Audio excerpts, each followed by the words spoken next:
أما بعد فإن خير الحديث كتاب الله وخير الهدي هدي محمد صلى الله عليه وسلم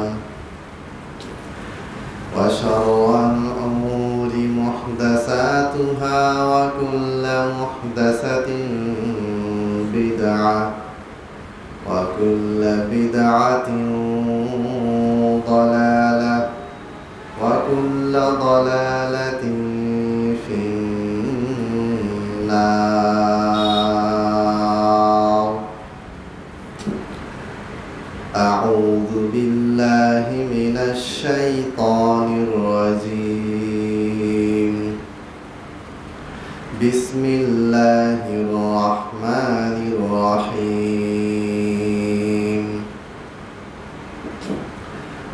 يا أيها الذين آمنوا اتقوا الله حق تقاته ولا تموتن إلا وأنتم مسلمون. يا أيها الناس اتقوا ربكم الذي خلقكم من نفس واحدة وخلق منها زوجها وبث منهما رجالا كثيرا ونساء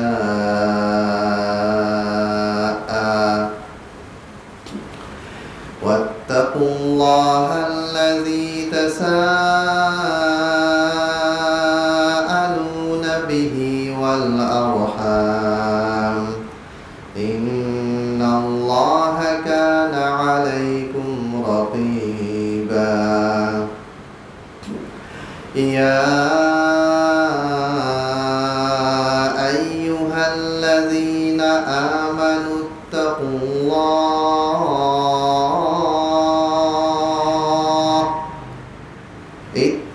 الله وقولوا قولا سديدا يصلح لكم أعمالكم ويغفر لكم ذنوبكم ومن يطع الله ورسوله فقد فاز فوزا عظيما. وقال الله تعالى في القرآن المجيد يرفع الله الذين آمنوا منكم والذين أوتوا العلم درجات والله بما تعملون خبير. وقال الله تعالى في القرآن الكريم وقل رب زدني علما. সমস্ত প্রশংসা মহান আল্লাহ রাব্বুল আলামিনের জন্য, লাখো কোটি দরুদ ও সালাম বর্ষিত হোক সর্বশেষ নবী, সর্বশেষ রাসূল, সর্বশ্রেষ্ঠ মানব, সর্বশ্রেষ্ঠ মাখলুক বিশ্বনবী মুহাম্মদ সাল্লাল্লাহু আলাইহি ওয়াসাল্লামের উপর অসংখ্য অগণিত দরুদ ও সালাম বর্ষিত হোক সাল্লাল্লাহু আলাইহি ওয়াসাল্লাম। সম্মানিত উপস্থিতি, এই পুরো এক সপ্তাহ গত জুমা থেকে নিয়ে এই জুমা পর্যন্ত, গত জুমাতে আমি জ্বর শারীরিক ব্যথার কারণে আসতে পারিনি। আমাদের ছোট ভাই শিহাব চৌধুরী খুতবা দিয়েছিলেন।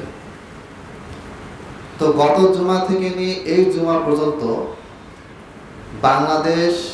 বাংলাদেশের বাইরে, বিশেষ করে মুসলিম কান্ট্রি, মধ্যপ্রাচ্য, এগুলিতে অনেক উল্লেখযোগ্য ঘটনা ঘটেছে। তার মধ্যে আমি দুইটা ঘটনা আপনাদের সামনে কথা বলবো। এরপরে আমরা দর্সে সহিহ বুখারীর 2য় অধ্যায় কিতাবুল ইলম, জ্ঞানের পর্ব, জ্ঞানের অধ্যায়, জ্ঞান বিষয়ক আলোচনা, এলেম অর্জন ফজিলত, এলেম অর্জন করলে কি হয়, কিভাবে এলেম শিখতে হয়, কিভাবে এলেম শিখাতে হয়, এই বিষয়ক অধ্যায়ে আমরা চলে আসবো ইনশাআল্লাহ। আমি একটা ভিডিওতে দেখলাম, এবং এটা যারা ভিডিও করেছে তারাই ছেড়েছে। চন্দ্রকোনা একটা পাহাড়, ওই পাহাড়ের মাথায় কয়েকজন আলেম ওলামা সেখানে গিয়ে একটা মসজিদ করেছে এবং সেখানে কালেমার পতাকা লাগিয়ে দিয়েছে। বলা হয় যে বাংলাদেশ একটা মুসলিম কান্ট্রি, বাংলাদেশের 90% মানুষ তারা হচ্ছে মুসলমান। বাংলাদেশের সংবিধান ইসলাম লেখা আছে, মানে ধর্ম হচ্ছে, রাষ্ট্রীয় ধর্ম হচ্ছে ইসলাম, তবে অন্যান্য ধর্মের অনুসারীরা তারা তাদের ধর্ম মেনে চলতে পারবে, এই স্বাধীনতা আছে। কিন্তু আমি দেখতে পাচ্ছি উল্টাটা। একজন হিন্দু বা হিন্দু ধর্মের কোনো অনুসারী তারা যেখানে মন চায় সেখানে তাদের জায়গা, সেখানে তারা মন্দির বানালে বাংলাদেশের মুসলমানরা তাদেরকে বাধা দেয় না, কোনো সমস্যা নেই, করতে পারে, অসুবিধা নেই। আমাদের সৈয়দপুরে যে কিছু দূর গেলেই মিস্ত্রি পাড়ার ওখানে হিন্দু পাড়া নামে বিশাল একটা এলাকা আছে, সব হিন্দু থাকে, কোনো সমস্যা নেই। আবার এই সৈয়দপুরেই দেখেন, এখানে খ্রিস্টানদের স্কুল আছে, খ্রিস্টানদের কোচিং সেন্টার আছে, খ্রিস্টানদের গির্জা আছে। আমি আমার জন্মের পর থেকে, আমি তো সৈয়দপুরে বড় হয়েছি, সবসময় দেখে আসছি যে তারা তাদের ধর্মীয় আচার অনুষ্ঠান শান্তিপূর্ণভাবে পালন করে আসছে। কোনো মুসলমান ইমাম, খতিব, হুজুর, ডাক্তার, ইঞ্জিনিয়ার, মুসলমানের সর্বস্তরের ভিতর থেকে কাউকেই তারা না হিন্দুদেরকে কখনো বিরক্ত করেছে, না খ্রিস্টানদেরকে করেছে, এবং এটা করা যাবে না। প্রত্যেকটা ধর্মের মানুষ নিজের ধর্ম পালন করবে, অবশ্যই সে পালন করবে। এখানে অন্য ধর্মের কেউ সেটা বাধা দিবে না, বাধা দিতে পারবে না। কোনো অন্যায় যদি হয় প্রশাসনের মাধ্যমে সেটাকে কি করতে হবে, সমাধান করতে হবে। কিন্তু এই চন্দ্রঘোনা নামক এই পাহাড়ে, যেটা বাংলাদেশেরই অন্তর্ভুক্ত, চট্টগ্রামের একটা রাঙ্গামাটি বা ওইদিকে একটা এলাকাতে এই পাহাড়টা আছে, সেইখানে কিছু আলেম ওলামা গিয়ে একটা মসজিদ নির্মাণ করেছে। সেই মসজিদটাকে কেন্দ্র করে লাল কাপড়, লাল কালারের কাপড়, যেটা বিজেপিরা পরে, ভারতের মোদী সরকার, তারা মানে একবারে লাল না, গেরুয়া কালার আর কি, এই কালারের কাপড় পরে তার মুখ ঢেকে 5-6টা ছেলে তারা নিজেদেরকে হিন্দু বলে পরিচয় দিয়েছে। আসলে তারা হিন্দু ধর্ম মানে না। তারা সেখানে বলেছে যে মুসলমানের বাচ্চা এইখানে কালেমার পতাকা ঝুলিয়েছে, মুসলমানেরা এখানে কি করেছে, মসজিদ নির্মাণ করেছে, আমরা এই মসজিদ ভেঙে ফেলবো, কোনো মুসলমানের বাচ্চাকে আমরা এখানে কি করব না, জায়গা দেব না। এই ভিডিওটা 5-6 মাস আগের, আমি অনেকদিন আগেও দেখেছি, ভুলে গেছিলাম। গতকালকে আবার দেখলাম, ওরাই ওই হিন্দুদের মহাজোট পেজ থেকে ওরা ভিডিওটা ছাড়ছে, আরো কি কি পেজে এটা দেখলাম। তাহলে যে এখানে বাংলাদেশে আমরা খ্রিস্টান, হিন্দু, মুসলমান সবাই পরস্পরের সাথে মিলেমিশে বসবাস করি। একজন সাধারণ হিন্দু সে কোনো কারণে জ্ঞানজাম করে না, একজন সাধারণ খ্রিস্টান সে তার ধর্ম প্রচার করতেছে, আমরা তাদের ধর্ম প্রচার নিয়ে কথাবার্তা বলতেছি, ঠিক আছে, কিন্তু নর্মালি কোনো জ্ঞানজাম করে না। কোনো মুসলমানও নর্মালি কোনো জ্ঞানজাম করে না। সবাই চায় যে আমি আমার জায়গায় ঠিক থাকি, সে তার জায়গায় ঠিক থাকুক, অমুক তার জায়গায় ঠিক থাকুক, তমুক তার জায়গায় ঠিক থাকুক। কিন্তু আমাদের ভিতর থেকে কিছু মানুষ ইসকন সদস্য হতে পারে, বা তারা মুসলমান নামধারী কেউ হতে পারে, বা কোনো আন্তর্জাতিক সন্ত্রাসী সংগঠনের সদস্য হতে পারে, যে কেউ হতে পারে। এটা প্রশাসনকে খুঁজে বের করতে হবে যে তারা কে। তারা যখন এইভাবে প্রকাশ্যে ভিডিও করে হুমকি দেয় যে অমুক জায়গায় মুসলমানরা মসজিদ নির্মাণ করেছে, এই মসজিদ আমরা ভেঙে দিব, কালেমার পতাকে আমরা পদদলিত করব এবং মুসলমানদেরকে আমরা দেখে ছাড়বো, দেখবো আমাদেরকে কে কি করে। তখন বুঝতে হবে যে পরিস্থিতি খুব ভয়ানক খারাপের দিকে যাচ্ছে। একটা ঘটনা। আরেকটা ঘটনা, এক হিন্দু মেয়ে মুসলমান হয়েছে, সে এফিডেভিটের মাধ্যমে আদালতে গিয়ে মুসলমান হয়েছে এবং বাংলাদেশের সংবিধানে এটা বৈধতা আছে। কোনো মুসলমান চাইলে হিন্দু হতে পারবে, কোনো মুসলমান চাইলে খ্রিস্টান হতে পারবে, কোনো খ্রিস্টান চাইলে মুসলমান হতে পারবে, হিন্দু চাইলে মুসলমান হতে পারে, বৌদ্ধ চাইলে মুসলমান হতে পারে। অর্থাৎ যে কোনো ব্যক্তি স্বেচ্ছায় সে যদি কোনো ধর্ম অবমাননা না করে, ইসলাম হোক, হিন্দু ধর্ম হোক, খ্রিস্টান ধর্ম হোক, যে কোনো ধর্ম, কোনো ধর্মকে সে যদি অবমাননা না করে নিজের ইচ্ছায় স্বেচ্ছায় সে যদি ধর্ম পরিবর্তন করে, তাহলে এটা সরকারিভাবে এটাকে কোনো দণ্ডনীয় অপরাধ ধরা হয় না, এটাকে বৈধতা দেওয়া আছে। আমরা ওই কথা বলি যে কোনো মুসলমান যদি হিন্দু হয়ে যায়, সে যদি মনে করে হতে পারে, কোনো অসুবিধা নেই। হ্যাঁ, আমাদের কাছে তাকে দাওয়াত দেওয়া, তাকে ফিরিয়ে নিয়ে আসা, তাকে বোঝানো, এটা ভিন্ন কথা। কিন্তু হিন্দু হয়েছে, খ্রিস্টান হয়েছে বা কোনো কিছু একটা হয়েছে, কিন্তু চুপচাপ আছে, কোনো ফেতনা করতেছে না, তার ব্যাপারে কোনো অ্যাকশন নেওয়ার প্রয়োজন আমরা বোধ করি না। কিন্তু বাংলাদেশ যেখানে বলা হচ্ছে 90% মানুষ মুসলমান, বলা হচ্ছে এই দেশের সংবিধান মুসলমানদের সংবিধান, বলা হচ্ছে এই দেশের বড় বড় বিশ্ববিদ্যালয় নাকি এখন মসজিদ মাদ্রাসার মতো হয়ে যাচ্ছে, মাদ্রাসা হয়ে যাচ্ছে জঙ্গিদের, মানে ইসলামপন্থীদের হাতে চলে গেছে, এটা বলা হচ্ছে। কিন্তু আমরা বাস্তবে কি দেখতে পাচ্ছি?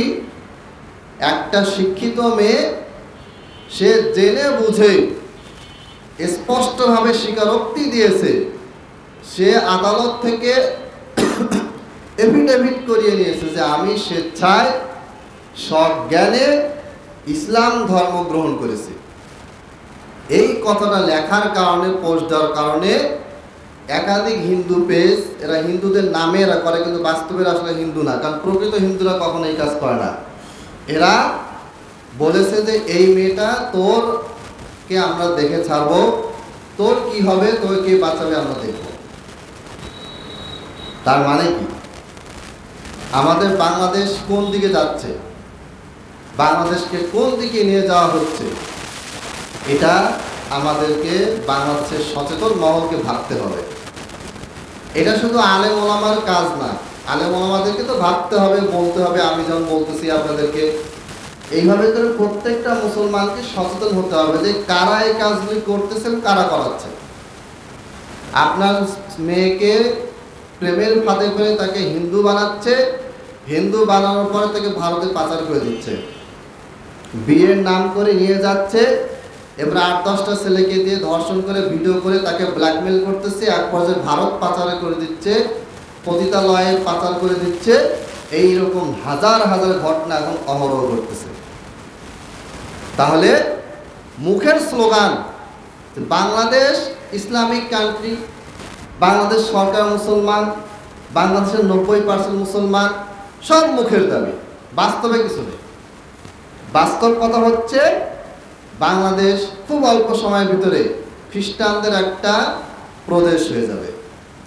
বাংলাদেশ খুব অল্প সময়ের ভিতরে ভারতের একটা রাজ্য হয়ে যাবে।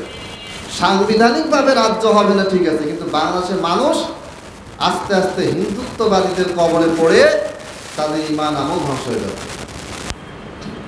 আরেকটা উদাহরণ দিই।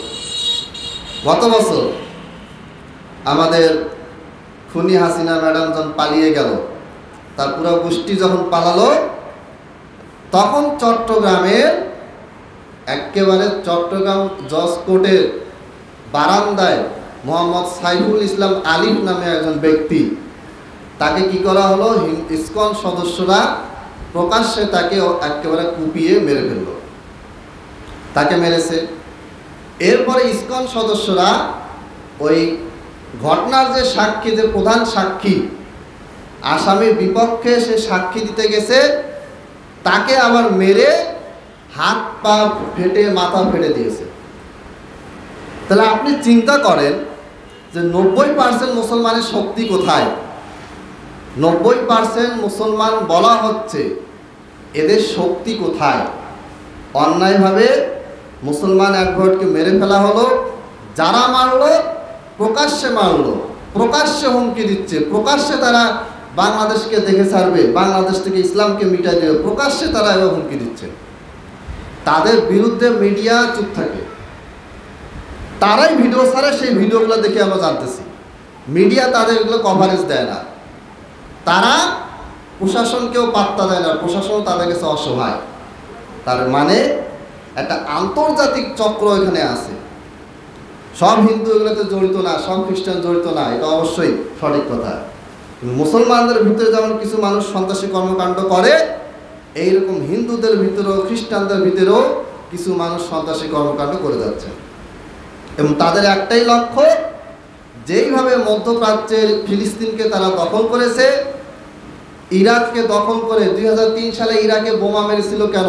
যে ইরাকের প্রেসিডেন্ট সাদ্দাম হোসেনের কাছে রাসায়নিক অস্ত্র আছে, মানুষকে মেরে ফেলার পারমাণবিক অস্ত্র আছে।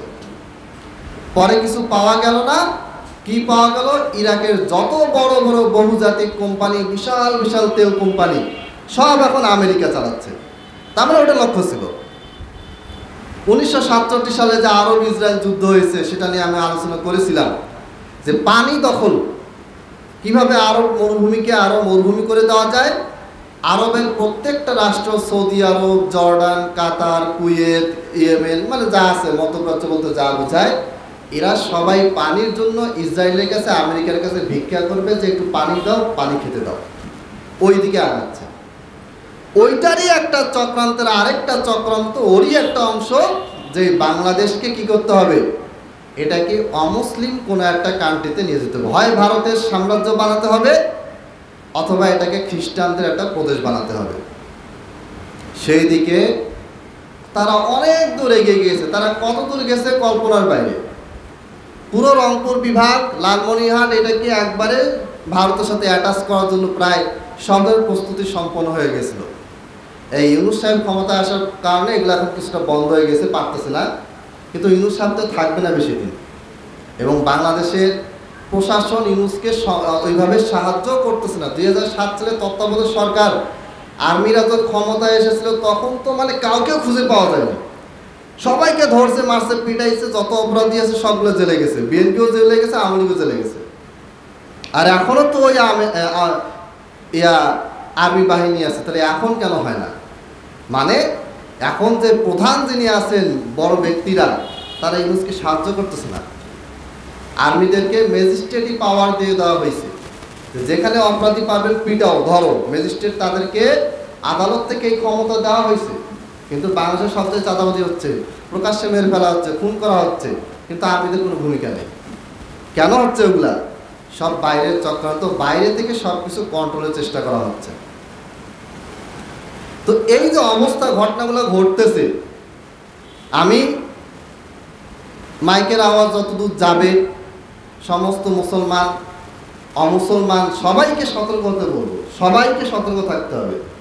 এটা যে হিন্দুদের জন্য ভালো তাও না। ভারতেও প্রচুর পরিমাণে হিন্দু নির্যাতিত হয় হিন্দুদের দ্বারা। জালেম হিন্দু আছে, মাজলুম হিন্দুও আছে, সব হিন্দু এক না। জালেম মুসলমান আছে, মাজলুম মুসলমান আছে, সব মুসলমান এক না। জালেম খ্রিস্টান আছে, মাজলুম খ্রিস্টান আছে, সব খ্রিস্টান এক নয়। সমস্ত মাজলুমকে এক সাইডে দাঁড়াতে হবে জালিমের বিরুদ্ধে, তা না হলে ভবিষ্যৎ খুবই খারাপ, খুবই ভয়াবহ অবস্থা। প্রত্যেকটা ইমাম খতিবকে তাদের মসজিদের বিষয়গুলি জনগণকে সতর্ক করতে হবে। কাতারে হামলা হয়েছে, কারণ ইসরায়েল গ্রেট ইসরায়েল তৈরির পরিকল্পনা আছে। গ্রেট ইসরায়েল কি? পুরো মধ্যপ্রাচ্য ইসরায়েল হবে। এখন পুরো প্যালেস্টাইনটা দখল করে, প্যালেস্টাইন ফিলিস্তিনের নাম চেঞ্জ করে ইসরায়েল রাখা হয়েছে। এবারে কাতার ইসরায়েল হয়ে যাবে, জর্ডান ইসরায়েল হয়ে যাবে, মিশর ইসরায়েল হয়ে যাবে, গোটা মধ্যপ্রাচ্য ইসরায়েল হয়ে যাবে। আর মধ্যপ্রাচ্য পুরোটাই দখল না মানে গোটা পৃথিবী দখল না। সমস্ত তেল মধ্যপ্রাচ্যে, সমস্ত গ্যাস, পেট্রোলিয়াম যা কিছু সব মধ্যপ্রাচ্যে। আমেরিকা মাত্র 100%-এর ভিতরে 16% তেল সাপ্লাই দেয়। আর লিবিয়া 2011 সালে দখল করা হলো আরব বসন্তের নামে। এই লিবিয়া একাই ওই সময় 46% তেল গোটা পৃথিবীতে সাপ্লাই দিত। ইরাক 36% তেল সাপ্লাই দিত। ইরাক দখল হয়ে গেছে, সব তেল কোম্পানি আমেরিকার হাতে। লিবিয়ার সমস্ত তেল যা কিছু আছে সব আমেরিকার হাতে। ইসরায়েল আমেরিকা এরা চালাচ্ছে। তাহলে আমরা মানে আমাদের সচেতনতা আসবে কবে এটা আমরা বুঝতে পারি না। আমি মাঝে মধ্যে ভাবি যেগুলো কথা বলবো না, বাদ, যার যা মন চাই করুক, ধ্বংস সে হবে, আমিও হব।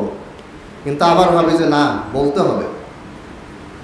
অতএব সারা পৃথিবী জুড়ে ইসলামকে ধ্বংসের, মুসলমানকে নিধনের যে একটা সিলসিলা ধারাবাহিকতা চালু হয়েছে, এটা দিন দিন বাড়তেছে, এটা কমতেছে না, এবং এটা কমবেও না।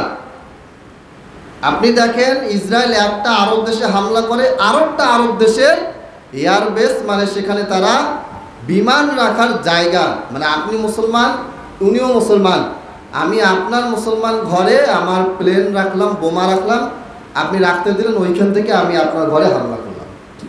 এটা এখন হচ্ছে। আল্লাহর প্রতি ভরসা নাই, ভাবে যে আমি যদি ওকে জায়গা দেই, আমেরিকাকে জায়গা দেই, ইসরায়েলকে জায়গা দেই, তাহলে ও আমার খুব খুশি থাকবে, ওকে মারুক। কিন্তু ও এটা জানে না যে ওকেও মারবে, আমাকেও মারবে, এই হুঁশটার নাই। যাই হোক, এগুলো অনেক কথাবার্তা, এগুলো আমি সবসময় বলি, এগুলো নিয়ে ভিডিও করি, আলোচনাও করি, খুতবাতেও আপনাদেরকে আমি এটা বোঝানোর চেষ্টা করি, জানানোর চেষ্টা করি যে আপনারা সবসময় আল্লাহর কাছে একটা দোয়া করবেন, আল্লাহ তাআলা যেন সাধারণ মুসলমানদেরকে যা হিদায়াত করেছেন করবেন, ঠিক আছে, বিশ্বের বড় বড় মুসলিম নেতৃবৃন্দ যারা সৌদি আরব, কাতার, কুয়েত, গোটা পৃথিবীতে যারা বড় বড় মুসলিম নেতৃবৃন্দ আছে, তাদেরকে যেন আল্লাহ তাআলা হিদায়াত করেন, বলেন আমিন। কারণ তারা হিদায়াত না হলে আমরা এই ছোটরা এইখানে খুতবা দিয়ে তো কোনো কাজ হবে না। এখানে সৈয়দপুরের সমস্ত মানুষ যদি আমরা বলি ইসরায়েলের গালে গালে জুতা মারো, তাহলে ইসরায়েলে কি হবে? কিছুই হবে না। একবার সৈয়দপুর মিছিল হয়েছে, বলতেছে যে ইসরায়েলের গালে গালে জুতা মারো, তালে তালে। এগুলা স্লোগানের কোনো দাম আছে? ইসরায়েলকে জুতা মারবেন আপনি, মারেন, কিছুই হবে না তো। তাহলে প্যালেস্টাইনের যে অবস্থা, লেবাননের যে অবস্থা, সিরিয়ার যে অবস্থা, বাংলাদেশেও এইরকম অবস্থা হতে 2 দিনও লাগবে না, সময়ের অপেক্ষা। আর সেই দিন আপনিও মরবেন, আমিও মরব, সবাই মরব। খুব খারাপ অবস্থা। আজকে বাংলাদেশের বুকে সামান্য গুটিকত ইসকন সদস্য, তারা বাংলাদেশের ইসলামকে চ্যালেঞ্জ করে, মুসলমান মেয়েদেরকে তুলে নিয়ে যায়, ধর্ষণ করে, ভিডিও করে তাদেরকে ভারতে পাচার করে, প্রশাসন তাদেরকে কিছু করতে পারে না। কারণ কি? কারণ প্রশাসনের চাইতেও বড় শক্তিশালী বাইরের ইন্টারন্যাশনাল চক্রখানে ঢুকে আছে। অতএব সমগ্র মানুষকে, বাংলাদেশের মুসলমানকে একজোট হয়ে এগুলোর প্রতিবাদ না করলে একটা একটা করে কি হবে? সব ধ্বংস হবে। সম্মানিত উপস্থিতি, অনেক লম্বা কথাবার্তা। এবার আমি দর্সের সহিহ বুখারীতে চলে আসি। আপনারা জানেন যে আমরা সহিহ বুখারী ধারাবাহিক দর্স দিচ্ছি। কিতাবুল ঈমান প্রথম অধ্যায় সহিহ বুখারী, এটার কিছু কিছু মৌলিক হাদিস আমরা আলোচনা করেছি। সবগুলি হাদিস আলোচনা করিনি, কিছু হাদিস অনেক জটিল ব্যাখ্যা আছে, অনেক সময় লাগবে, ওগুলো বাদ দিয়েছি। এবার আসি কিতাবুল ইলম। এইখানে ইমাম বুখারী রাহিমাহুল্লাহ প্রথমে একটা আয়াত দিয়ে শুরু করেছেন। আল্লাহ তাআলা বলেছেন, ইয়ারফাইল্লাহুল্লাযীনা আমানু মিনকুম ওয়াল্লাযীনা উতুল ইলমা দারাজাত। তোমাদের মধ্যে যারা ঈমানদার, আল্লাহ তাআলা তাদের মর্যাদা বৃদ্ধি করে দিবেন এবং তাদেরকেও বাড়িয়ে দিবেন যাদেরকে ইলম দেওয়া হয়েছে। ওয়াল্লাযীনা উতুল ইলমা দারাজাত, অর্থাৎ একজন ঈমানদার ব্যক্তি যার ইলম নাই, আর আরেকজন ঈমানদার ব্যক্তি যার কোরআন হাদিসের জ্ঞান আছে। কোরআন হাদিসের জ্ঞান মানে মাদ্রাসায় পড়ে আরবি শিখে বিশাল বড় মুফতি মুহাদ্দিস, এটা শর্ত করা হয়নি। আপনি সালাত পড়েন, নামাজ পড়েন, নামাজের জ্ঞানটা অর্জন করেন, সিয়াম বা রোজা রাখেন, রোজার জ্ঞানটা আপনি অর্জন করেন। তো যাদেরকে ইলম দেওয়া হয়েছে, যাদেরকে জ্ঞান দেওয়া হয়েছে, তাদের মর্যাদা আল্লাহ তাআলা কি করেন? বৃদ্ধি করেন। তার মানে আপনার ইলম, আপনার জ্ঞান, কোরআন হাদিসের প্রতি আপনার ভালোবাসা, কোরআন হাদিস থেকে যদি আপনি জ্ঞান অর্জন করেন, এই জ্ঞানটা আপনার দুনিয়াতে এবং পরকালে কি করবে? আপনার মর্যাদাকে বৃদ্ধি করবে। এরপর ইমাম বুখারী রাহিমাহুল্লাহ তিনি একটি হাদিস বর্ণনা করেছেন। হাদিসটা ইলম সংক্রান্ত, তবে এখানে অনেকগুলি বিষয় আছে। হাদিসটি বর্ণনা করেছেন আতা বিন আবি ইয়াসার রাহিমাহুল্লাহ, বিখ্যাত তাবেঈ। সাহাবীদের ছাত্রদেরকে বলা হয় তাবেঈ। এই তাবেঈ আতা বিন আবি ইয়াসার তিনি বর্ণনা করেছেন বিশ্ববিখ্যাত সাহাবী আবু হুরায়রা রাদিয়াল্লাহু তাআলা আনহু থেকে। আবু হুরায়রা রাদিয়াল্লাহু তাআলা আনহু সবচেয়ে বেশি হাদিস বর্ণনাকারী সাহাবী। আবু হুরায়রা রাদিয়াল্লাহু তাআলা আনহু বলেন, বাইনামা আন-নবী সাল্লাল্লাহু আলাইহি ওয়াসাল্লাম ফি মাজলিসিন ইউহাদ্দিসুল কওম। আমরা একটা মজলিসে বসেছিলাম, আর আমাদের মাঝে আল্লাহর নবী সাল্লাল্লাহু আলাইহি ওয়াসাল্লাম তিনি কি করছিলেন? আমাদেরকে উদ্দেশ্য করে কিছু কথাবার্তা বলছিলেন। জাআহু আরাবিয়ুন, এর মধ্যে একটা আরব বেদুইন, মানে আরবের গ্রাম এলাকার একজন গ্রামের মানুষ তিনি আসলেন। ফাকালা মাতা আস-সাআ, নবী সাল্লাল্লাহু আলাইহি ওয়াসাল্লাম আমাদেরকে উদ্দেশ্য করে কথাবার্তা বলতেছিলেন। সেই সময়ে বাইরে থেকে একজন গ্রামের মানুষ, বেদুইন বলা হয়, তিনি আসলেন, এসে বললেন যে কিয়ামত কখন প্রতিষ্ঠিত হবে, কিয়ামত কখন ঘটবে। ফামাদা রাসূলুল্লাহ সাল্লাল্লাহু আলাইহি ওয়াসাল্লাম ইউহাদ্দিসুল কওম, আল্লাহর নবী সাল্লাল্লাহু আলাইহি ওয়াসাল্লাম এই গ্রাম থেকে আসা লোকটার প্রশ্নের জবাব না দিয়ে তিনি আলোচনা চালিয়ে গেলেন। ফাকালা বা'দুল কওম সামি'a মা ক্বালা ফাকারিহা, তখন আমরা যারা বসেছিলাম আমাদের ভিতর থেকে কিছু কিছু মানুষ বলা শুরু করলেন যে আল্লাহর নবী সাল্লাল্লাহু আলাইহি ওয়াসাল্লাম ওই লোকটার প্রশ্নটা শুনেছেন, কিন্তু তিনি বিরক্ত হয়ে গেছেন, অপছন্দ করেছেন, এজন্য তার উত্তর দেন নাই। ফাকালা বা'দুহুম বাল লাম ইয়াসমা, আর আমাদের ভিতর থেকে আবার কিছু মানুষ তারা বলা শুরু করলেন যে না, আল্লাহর নবী সাল্লাল্লাহু আলাইহি ওয়াসাল্লাম ওই যে লোকটা এসে জিজ্ঞেস করলো কিয়ামত কখন প্রতিষ্ঠিত হবে, ওই লোকটার প্রশ্নটা আল্লাহর নবী শোনেন নাই। মানে একজন ব্যক্তি সমাবেশে এখানে কথাবার্তা হচ্ছে, একজন ব্যক্তি আসে হুট করে আমাকে জিজ্ঞেস করলো যে কিয়ামত কখন হবে, তা আমি আপনাদের সাথে কথাবার্তা বলতেছি, আমি তার কথাগুলো উত্তর দিলাম না। তখন আপনাদের ভিতরে দুটো দল, এক দল ভাবতেছে যে আমি মনে হয় তার কথা শুনি নাই, আর আরেক দল ভাবতেছে না আমি শুনছি কিন্তু আমি বিরক্ত হয়েছি। ঠিক আছে, আচ্ছা। এরপরে হাত্তা ইজা ক্বাদা হাদিসাহু ক্বালা আইনা উরাহু আস-সাইলু আলিস-সাআ, আল্লাহর নবী সাল্লাল্লাহু আলাইহি ওয়াসাল্লাম আলোচনা শেষ করার পরে বললেন যে ওই লোকটা কোথায় যে আমাকে জিজ্ঞেস করলো কিয়ামত কখন সংঘটিত হবে। ক্বালা হা আনা ইয়া রাসূলুল্লাহ, সেই লোকটি গ্রাম থেকে আসা, সেই লোকটি বললেন যে এই যে আল্লাহর রাসূল, আমি এখানে আছি। ক্বালা, এখন আল্লাহর নবী সাল্লাল্লাহু আলাইহি ওয়াসাল্লাম ওই ব্যক্তির প্রশ্নের জবাব দিচ্ছেন। তার মানে ওই ব্যক্তিটা জিজ্ঞেস করলেন কিয়ামত কখন হবে, এটা আল্লাহর নবী সাল্লাল্লাহু আলাইহি ওয়াসাল্লাম তখন শুনেছেন, কিন্তু আল্লাহর নবী সাল্লাল্লাহু আলাইহি ওয়াসাল্লাম কেন উত্তর দেননি? কারণ অলরেডি তিনি কিছু মানুষকে উদ্দেশ্য করে কিছু কথাবার্তা বলতেছিলেন। এইটা পূর্ণাঙ্গ না হয়ে আপনার কথার উত্তর আমি দিলাম, আবার আপনার কথার উত্তর দিতে না দিতে আরেকজন প্রশ্ন করলো, ওটা শেষ না করে আবার এই প্রশ্ন উত্তর গেলাম, তাহলে একটা আলোচনা কি হবে না, পরিপূর্ণ হবে না। দেখেন আল্লাহর নবী সাল্লাল্লাহু আলাইহি ওয়াসাল্লামের কথা কাজ প্রত্যেকটাতে শিক্ষা আছে। এটা যদি এলেম অধ্যায়ের হাদিস, কিন্তু এখানে অনেকগুলো আদব। এক নম্বর আদব হচ্ছে যে হুট করে ঢুকে কোনো কথা বলা যাবে না। অনেকগুলো মানুষ আছে কথাবার্তা বলতেছে, আচ্ছা ঠিক আছে একটু অপেক্ষা করি, তারপরে কি করি কথাটা বলি। তো গ্রাম থেকে আসছে মানুষ বোঝে নাই, বলে ফেলছে। আরেকটা ভুল হয়েছে, একদল বলতেছে যে আল্লাহ নবী সাল্লাল্লাহু আলাইহি ওয়াসাল্লাম মনে হয় ওই লোকটার কথা অপছন্দ করছে, এটাও বলা ঠিক হয়নি। কেন এটা ভাববে? নবী তো বলেনি যে আমি অপছন্দ করছি। আবার আরেক দল বলছে না, নবী অপছন্দ করে নাই, উনি কথাটা শোনে নাই, এটাও ঠিক না। মানে এই যে এত কিছু ঘটলো, এই কোনোটাই ঠিক না।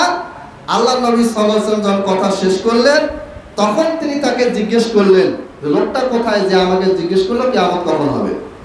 লোকটা বলল আমি এখানে। তখন তার উত্তরে আল্লাহ নবী সাল্লাল্লাহু আলাইহি ওয়াসাল্লাম বললেন ফাইজা দুইয়াতিল আমানা, যখন মানুষের আমানতটা নষ্ট হবে, ধ্বংস হবে, তখন তুমি অপেক্ষা করো যে কিয়ামত হবে, কিয়ামত চলে আসছে।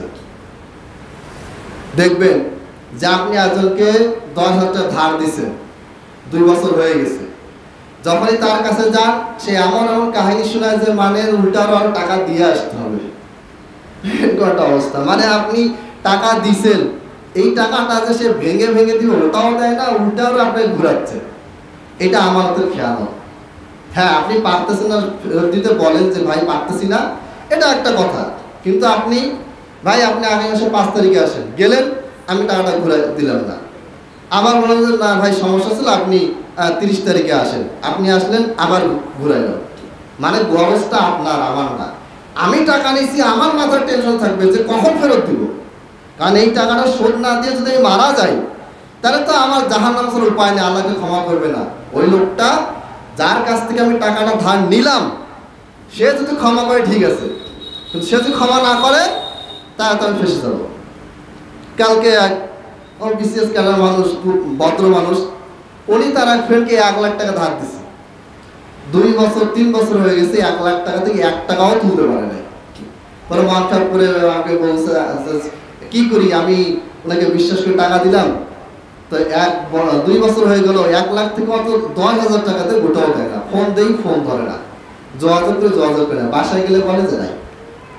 এটা হচ্ছে আমানতের খেয়ানত। আর এর বাইরেও তো আমাদের খেয়ানত হচ্ছে, জমি জমা আত্মসাৎ হচ্ছে। আমার এক কলিগ আছেন, তার বড় ভাই সব জমি আটকায় রাখছে, ছোট ভাইকে জমি দিবে না। বাবা মারা গেছে, 2 ভাই জমি ভাগ হয়েছে কিন্তু দিবে না। কেন দিবে না? তুই ছোট ছিলিস, তোর লেখাপড়ার অনেক খরচ আমি করছি, 5 বছর আমি আগে জমি খাবো, টাকাটা শোধ হবে, তারপর দিব। তাহলে এগুলা কি? এগুলো আমার তো খেয়ানত।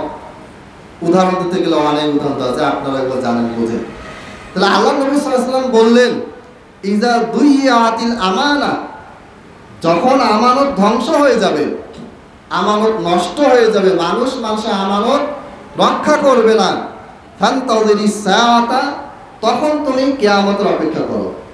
এখানে আরেকটা শিক্ষা আছে যে আল্লাহ নবী সাল্লাল্লাহু আলাইহি ওয়াসাল্লাম এটা বলেন নাই যে এত হিজরিতে এত সালে কিয়ামত হবে, বা 5 বছর পরে অমুক মাসের অমুক তারিখে কিয়ামত হবে। তাহলে বোঝা যাচ্ছে এক্সাক্ট বছর, এক্সাক্ট মাস, এক্সাক্ট সপ্তাহ, একেবারে কোন দিন, কোন সপ্তাহ, কোন মাস, কোন বছরে, কোন শতকে, কোন দশকে, কোন যুগে এই কিয়ামত সংঘটিত হবে, এটা আল্লাহ নবী সাল্লাল্লাহু আলাইহি ওয়াসাল্লাম জানতেন না। এটা শুধুমাত্র কে জানে? আল্লাহ জানে। তবে কিছু আলামত আল্লাহ নবীকে আল্লাহ জানিয়ে দিয়েছেন, সেই আলামতগুলি আল্লাহ নবী বলছেন, তার মধ্যে এটা একটা, যখন মানুষের ভিতরে পরস্পরের আমানতদারিত্ব থাকবে না, মানুষকে মানুষ মনে করবে না, মূল্যায়ন করবে না, মিথ্যা কথা বলবে, ধোঁকাবাজি করবে, আমানতের খেয়ালত করবে, ধন সম্পদ লুট করবে, তখন বুঝে নিবা যে কিয়ামত দ্রুত আসতেছে। তুমি এখন কিয়ামতের জন্য কি করো? অপেক্ষা করো। ক্বালা কাইফা ইদাতুহা, এরপরে তিনি জিজ্ঞেস করলেন, ওই লোকটা আবার জিজ্ঞেস করলো যে আমানত ধ্বংস হয় কিভাবে? তখন আল্লাহ নবী সাল্লাল্লাহু আলাইহি ওয়াসাল্লাম এমন একটা জবাব দিলেন যেই জবাবের ভিতরে সব প্রশ্নের উত্তর আছে। যে ইযা উসিদাল আমরু ইলা গায়রি আহলিহি ফান্তাযিরিস সাআ, যখন অযোগ্য ব্যক্তিকে যোগ্য ব্যক্তির জায়গায় বসিয়ে দেওয়া হবে তখনই আমানতের খেয়ানত হবে, এবং তখন কিয়ামতের অপেক্ষা করো। আমি আরেকটা উদাহরণ দিই। যদি আপনাকে বলা হয় যে বাংলাদেশের সবচেয়ে নামকরা নায়ককে, কম বেশি সবাই জানি, মাশাআল্লাহ, সবচেয়ে নামকরা নায়িকাকে জানি, শুধু বাংলাদেশের নয়, ভারতের, পাকিস্তানের, আমেরিকার, এগুলো সব আমরা জানি। কিন্তু যদি বলা হয় যে বাংলাদেশের সবচেয়ে ভালো মানের আলেমদের নাম বলে 2-4 জনের, আমরা ম্যাক্সিমাম বলতে পারবো। ওই আলেমের জায়গায় আমরা এমন কিছু ব্যক্তির নাম বলবো যারা আলেম তো না, ছাত্র না ভালো, কিন্তু মাঠে ময়দানে তাদের পরিচিতি অনেক, বক্তা হিসেবে অনেক নাম আছে তাদের। তার মানে এলেমটা আমি নিব যে যোগ্য ব্যক্তির কাছ থেকে, ওই যোগ্য ব্যক্তির জায়গায় অযোগ্য ব্যক্তিকে বসাই দিয়ে তাকে আমি বড় আলেম, বড় শায়েখ, বড় মুহাদ্দিস, মুফাসসির মানতেছি, তার কাছ থেকে এলেম নিচ্ছি। এটাই হচ্ছে যোগ্য ব্যক্তির জায়গায় অযোগ্য ব্যক্তিকে বসানো। অথবা দেশ পরিচালনার ক্ষেত্রে বলেন, যে ব্যক্তিটার পরিচালনার যোগ্যতা আছে সে ব্যক্তিটার পরিবর্তে আমি ব্যবসায়ী, আমার টাকা পয়সা আছে, টাকা দিয়ে আমি নেতাদেরকে কিনে নিলাম, কিনে নিয়ে তাদেরকে দিয়ে ভোট দেওয়ায় আমার লোকে বসালাম, যেন ও ক্ষমতায় গেলে আমার ব্যবসা বাণিজ্য 2 নম্বর যেন ঠিক মতো চলে। তার মানে কি, ইযা উসিদাল আমরু ইলা গায়রি আহলিহি, যে কোনো বিষয় ওই বিষয়ে যোগ্য ব্যক্তিকে বাদ দিয়ে যখন অযোগ্য ব্যক্তিকে দায়িত্ব দেওয়া হবে, যেই ব্যক্তির কোরআন পড়ানোর যোগ্যতা নাই সেই ব্যক্তিকে কোরআন পড়ানোর দায়িত্ব দিলেন, যেই ব্যক্তির ডাক্তার হওয়ার যোগ্যতা নাই সেই ব্যক্তিকে ডাক্তার হিসেবে বসাই দিলেন, যেই ব্যক্তির প্রশাসন সামলানোর যোগ্যতা নাই সেই ব্যক্তিকে টাকার বিনিময়ে ঘুষ নিয়ে আপনি প্রশাসনের পদে বসালেন। যেই জগতে, যেই জায়গায়, যেই স্থানে, যেই চাকরিতে, যেই বিজনেসে, যেই শিক্ষায়, যেই পদে, যেই আসনে, যেই চেয়ারে যেই ব্যক্তিটা বসার যোগ্য সেই ব্যক্তিটাকে বাদ দিয়ে দুর্নীতি করে আরেকজনকে আপনি বসালেন, এটাই হচ্ছে অযোগ্য ব্যক্তিকে যোগ্য ব্যক্তির আসনে বসানো। আর এই কাজটা যখন হবে তখনই আমানতের ব্যাপক খেয়ানত হবে এবং তখনই তোমরা অপেক্ষা করো যে কোনো সময় কিয়ামত হয়ে যাবে। এটা হচ্ছে কিতাবুল ইলমের 69 নম্বর হাদিস, তাওহীদ পাবলিকেশনের 69 নম্বর হাদিস, আর ইসলামিক ফাউন্ডেশনের 57 নম্বর হাদিস। নাম্বার কম বেশি হওয়াটা কোনো বিষয় না। অনেক সময় অনেকে 2টা হাদিসকে একটা হাদিস হিসেবে বর্ণনা করেছেন, অনেকে 2টা হাদিসকে 3টা বানাইছে, 3টা বানায় বর্ণনা করছে, একই জিনিস, খালি পাঠ করার কারণে নাম্বার কম বেশি হয়েছে। এই জন্য ইসলামিক ফাউন্ডেশনের নাম্বার যেটা 10, আর আহলে হাদিস প্রকাশনীর তাওহীদ পাবলিকেশন প্রকাশনীর নাম্বার 12, এটাতে হাদিসের কোনো হেরফের নাই।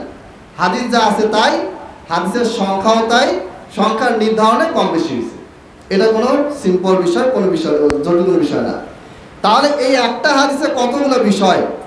1 নাম্বার, যখন কোনো গোত্র কিছু মানুষ এক জায়গায় কথা বলবে, হুট করে ঢুকে আপনি কথা বলা শুরু করবেন না, অপেক্ষা করেন, কথা বলা শেষ করুন, তারপরে আপনি বলেন।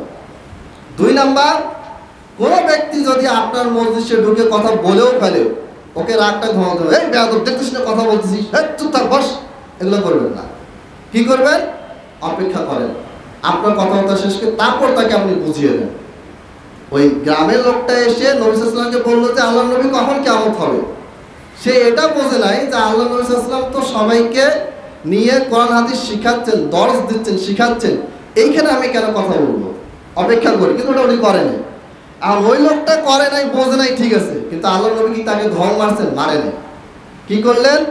কথাবার্তা যখন বলা শুরু করলেন, সবাইকে যেই কথাটা বলতেছিলেন ওই মজলিসের সবাইকে বিষয়টা তিনি বুঝিয়ে দিলেন। তারপর ওই লোকটাকে বললো যে হ্যাঁ তুমি কি প্রশ্ন করছিলা, তোমার প্রশ্ন উত্তর এইটা। এটা হচ্ছে একটা কথাবার্তা বলার আদব, শিক্ষা, জ্ঞান, কিভাবে শিক্ষা দিতে হবে। একজন শিক্ষক, তাকে প্রচুর পরিমাণে ধৈর্যশীল হতে হবে। এখানে আল্লাহ নবী সাল্লাল্লাহু আলাইহি ওয়াসাল্লাম যে শিক্ষক, উত্তম শিক্ষক, তার প্রমাণ ইমাম বুখারী দিয়েছেন। ইমাম বুখারী অধ্যায় এনেছেন যে কিভাবে এলেম শিক্ষা দিতে হবে, সেই অধ্যায় হাদিসটা আনছেন। একজন টিচার ক্লাসে পড়ানোর সময় 10টা বাচ্চা একসাথে প্রশ্ন করতে পারে, কি করতে হবে? ধরে থাপড়াইতে হবে, চুপ, কথা বলুন নাকি, এটা নাকি না, কি করতে হবে? তুমি থামো, তোমার উত্তরটা দেয়, তারপরে তোমারটা বুঝাইতে হবে। 5 জন প্রশ্ন করছো, যে আগে তারটা উত্তর, তারপরে তারও একটা উত্তর, তারপরে একটা করে 5 জন উত্তর আপনি দিয়ে দেন, তখন আপনি যোগ্য টিচার। আর যদি আপনি সবার উত্তর শুনে পান যে তোমাদের কোনো উত্তরই দেবো না, বেয়াদবের দল, চিলাচিলি করো, কোনো উত্তর দেবো না, বলো সবাই, তাহলে আপনি যোগ্য টিচার না। কারণ যে শিখবে তার ভুল হবে, যে শিখাবে সে যদি আরো বড় ভুল করে তাহলে কি হবে না, শিক্ষাটা দেওয়া সম্ভব হবে না।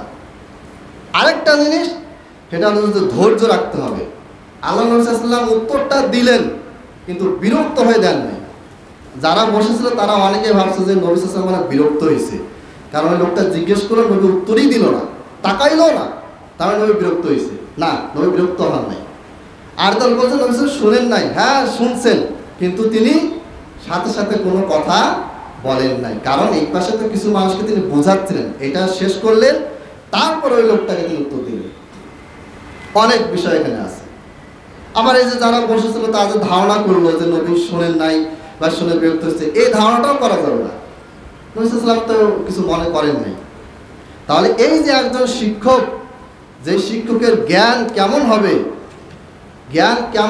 সেটা ইমাম বুখারী বলেছেন যে আলোচনা করতেছেন এই অবস্থায় কেউ যদি আপনাকে ইলম সম্পর্কে জিজ্ঞাসা করে, তাহলে আলোচনা শেষ করার পরে প্রশ্নকারী উত্তর দিবেন।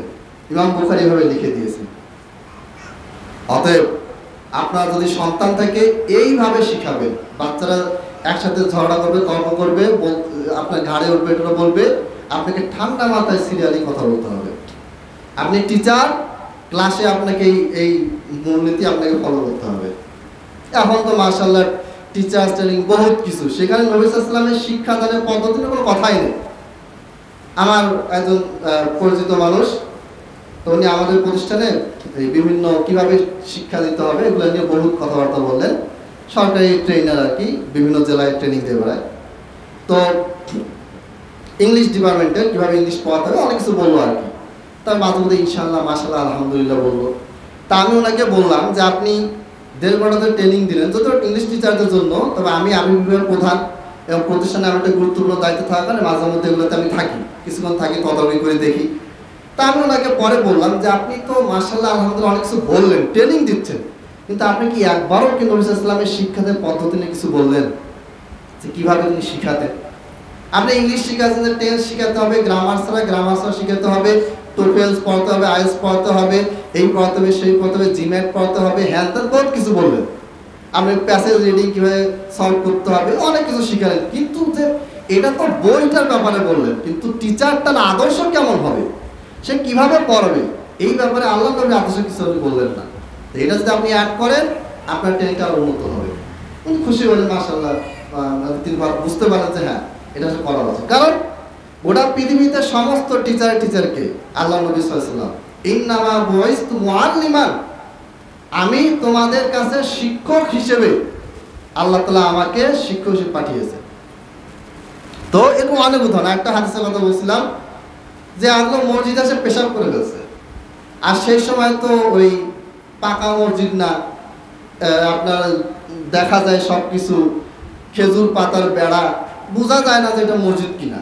সাহাবীরা ধম মানে যে ভেড়া এখানে পেশাব করছে, এটা মানে বলা শুরু করলেন। তখন কি বললেন, থামো, ওকে আগে পেশাব করা শেষ করতে দাও। পেশাব করা শেষ করলো, তখন নবী সাল্লাল্লাহু আলাইহি ওয়াসাল্লাম বললেন যে এক বালতি পানি আনো, এরপরে সেখানে পেশাবে ঢেলে দাও। ওই সময় লোকটাকে নিষেধ করলে পেশাব আটকে গেলে এটা তার শরীরের ক্ষতি হবে। যখনই কোনো মানুষ পেশাব পায়খানায় বলবে, সেটা যে মাঝখান যে বন্ধ হয়ে যায়, এটা তার জন্য মারাত্মক ক্ষতি। আল্লাহ নবী সাল্লাল্লাহু আলাইহি ওয়াসাল্লাম সে সময় কিছু বললেন না, বরং সবাইকে বলেন তোমরা চুপ থাকো, পেশাব করতে দাও। শেষ করার পরে তাকে বললেন যে এটা আল্লাহর ঘর, এখানে জিকির আজকার হয়, এটা পেশাব পায়খানার ঘর নয়।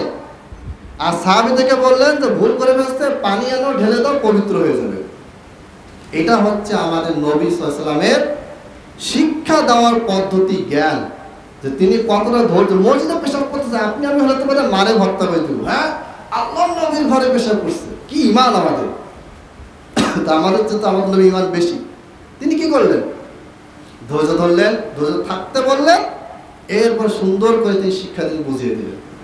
তো সমাজে অনেক মানুষ থাকবে, জাহেল থাকবে, মূর্খ থাকবে, অনেকে শিক্ষিত সবই বোঝে কিন্তু কোরআন বোঝে না, উল্টা পাল্টা কথা বলছে, সব শ্রেণীর মানুষ থাকবে। অনেকে বোঝে আসে তর্ক করবে, অনেকে না বুঝে তর্ক করবে, অনেকে ভদ্রভাবে জিজ্ঞেস করে জানার চেষ্টা করবে, অনেকে অভদ্র আচরণ করবে। আপনাকে সবাইকে হ্যান্ডেল করতে হবে। আপনি টিচার, আপনি খতিব, আপনি যে কোনো হন না কেন, আপনি দোকানে থাকেন, দোকানে আপনি কাস্টমারকে হিসেবে ডিলিং করেন, কাস্টমারদের ঝাড়ি খাওয়ার পরও আপনি তার সাথে ভালো ব্যবহার করেন। এই জিনিসটা টিচারকে আরও বেশি এই জ্ঞানটা অর্জন করতে হবে যে আমার ছাত্র অভিভাবক আসে যতই খারাপ ব্যবহার করুক, ছাত্র যে বেয়াদবি করে সেটা একটা শাস্তি আছে সীমা পার হলে, কিন্তু বেয়াদব ছাত্রটাকে শাস্তি না দিয়ে যদি নসিহতের মাধ্যমে যদি আমি তাকে ভদ্র সন্তান বানাতে পারি, ভদ্র ছেলে বানাতে পারি, এইটা হবে আল্লাহ নবী সাল্লাল্লাহু আলাইহি ওয়াসাল্লামের আখলাক, তার শেখানোর পদ্ধতির প্রকৃত উদাহরণ হিসেবে এটা গণ্য হবে। আল্লাহ তাআলা আমাদেরকে প্রত্যেকটা কাজ, প্রত্যেকটা কথা আমাদের প্রিয় নবী মুহাম্মদ সাল্লাল্লাহু আলাইহি ওয়াসাল্লামের কথা মতো, তার চাল চলন, তার বরকতময় জবান, তার বরকতময় আচরণের দ্বারা আমরা যেন নিজেদেরকে পরিবর্তন করতে পারি, আমরা যেন তার প্রত্যেকটা সুন্নতকে ধারণ করতে পারি, সেই তৌফিক দান করুন। আমিন। ওয়া আখিরু দাওয়ানা আলহামদুলিল্লাহি রাব্বিল আলামিন।